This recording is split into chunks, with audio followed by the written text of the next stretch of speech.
Hi, my name's Daniel Roy. I'm a sleight of hand magician and I'm a senior at the University of Pennsylvania studying neurobiology. And today I'd like to perform one of my favorite card tricks of all time. When people see the type of performing that I do with cards, they often ask if I ever cheat my friends at cards when we play. And the truth is, when I play cards with my friends, they won't even let me touch the deck. But sometimes I like to imagine what would happen if they did let me touch the cards. Now, I imagined that they would make me play a very arcane version of poker.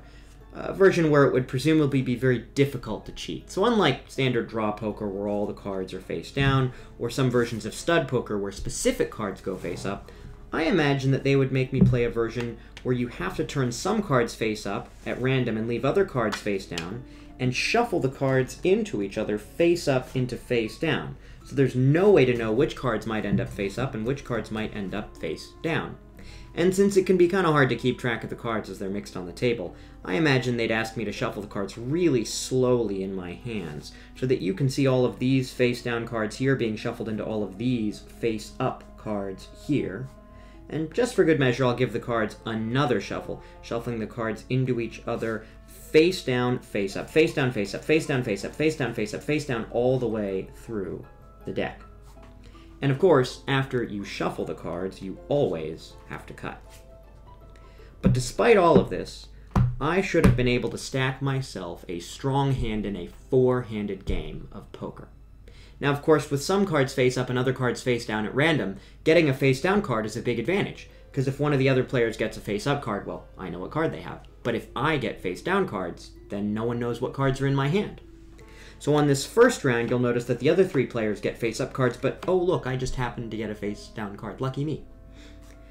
On the second round, oh, some good cards to the other players, but oh, I just happened to get another face-down card.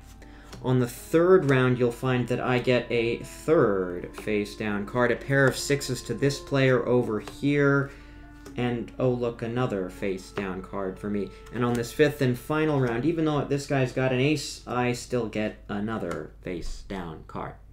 But of course, in any version of poker where you get 5 cards in your hand, you get to draw cards afterwards. So just to make sure I would know what their draw cards are, I managed to straighten out all the other cards in the deck so that I have the only face-down cards in the entire deck.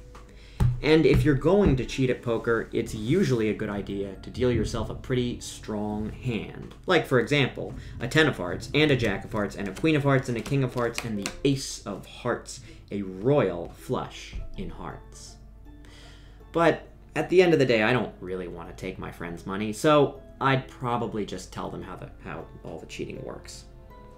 The truth is, this uses marked cards.